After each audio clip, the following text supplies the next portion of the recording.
केंद्रीय मंत्री अमित शाह ने यूपी के बदायूं में पार्टी प्रत्याशी के समर्थन में चुनाव प्रचार किया। इस दौरान उन्होंने केंद्र सरकार की ओर से करोड़ों देशवासियों को दी गई मुफ्त कोरोना वैक्सीन और उस पर उस समय विपक्ष की ओर से राजनीति करने के आरोप लगाए। शाह ने कहा कि जब कोरोना का टीका आया तो अखिलेश यादव और राहुल बाबा ने लोगों को कोरोना वैक्सीन लगवाने से रोकने की कोशिश की थी। अच्छा हुआ कि बदायूं वालों ने उनकी बात नहीं सुनी। जब अखिलेश यादव और राहुल बाबा ने देखा कि लोग टीका लगवा रहे हैं तो रात को डिंपल भाभी को लेकर अखिलेश यादव भी टीका लगवा कर आ गए। बीजेपी अध्यक्ष जेपी नड्डा ने बिहार के मुजफ्फरपुर में चुनावी रैली की। यहां उन्होंने विपक्षी दलों पर परिवारवाद की राजनीति को लेकर हमला बोला। उन्होंने कहा कि इन्हें आपके हितों से कोई लेना देना नहीं है। इनका केवल एक ही एजेंडा है कि परिवार चलाओ, बाकी सब झुंझुना बजाओ। इसके साथ ही उन्होंने अपने संबोधन में पूर्ववर्ती कांग्रेस सरकारों में किए गए घोटालों का जिक्र कर कांग्रेस पार्टी को निशाने पर दिया।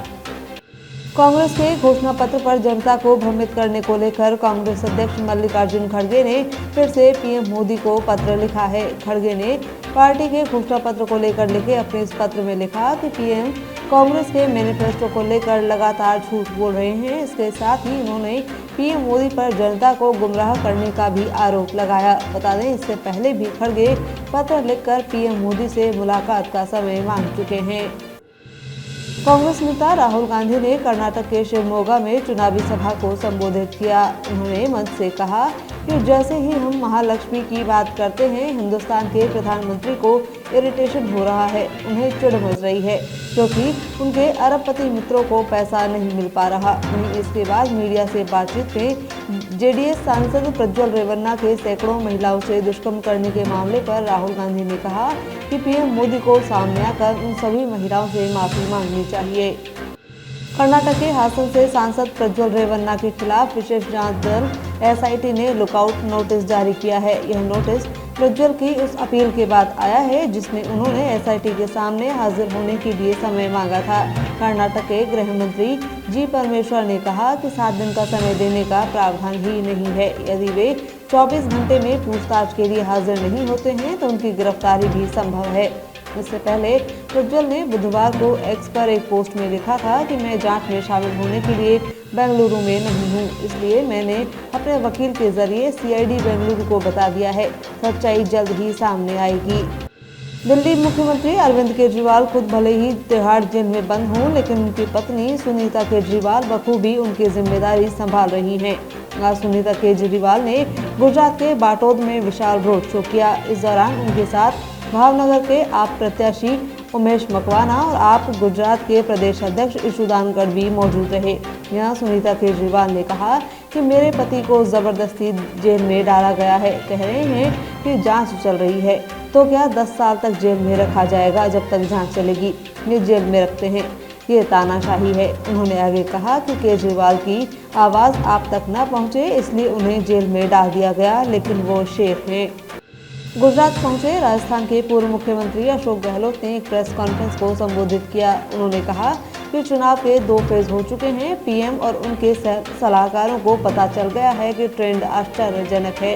साथ ही उन्होंने नसीहत वाले अंदाज में कहा कि चुनाव विचारधारा और मुद्दों पर लड़ना चाहिए। पीएम खुद बौखला गए हैं। जिस भाषा में वे बात कर रहे हैं पूरे देश में उनकी आलोचना हो रही है। कांग्रेस के घोषणा पत्र पर प्रधानमंत्री नरेंद्र मोदी के वार पर पलटवार करते हुए गहलोत ने कहा कि कांग्रेस का इतना शानदार घोषणा पत्र है जिसमें सभी वर्गों की बात है, लेकिन बीजेपी वाले झूठ का सहारा ले रहे हैं। बाड़मेर के शिव से विधायक और बाड़मेर जैसलमेर लोकसभा सीट से चुनाव लड़ रहे निर्दलीय प्रत्याशी रविंद्र सिंह घाटी को सोशल मीडिया पर गैंगस्टर रोहित गोदारा ने जान से मारने की धमकी दी है। इसके बाद रविंद्र सिंह घाटी की सुरक्षा बढ़ाने की मांग को लेकर राजपूत समाज ने प्रदेश भर में विरोध प्रदर्शन शुरू कर दिया है। आज विभिन्न राजपूत संगठनों ने जयपुर कलेक्ट्रेट का घेराव किया।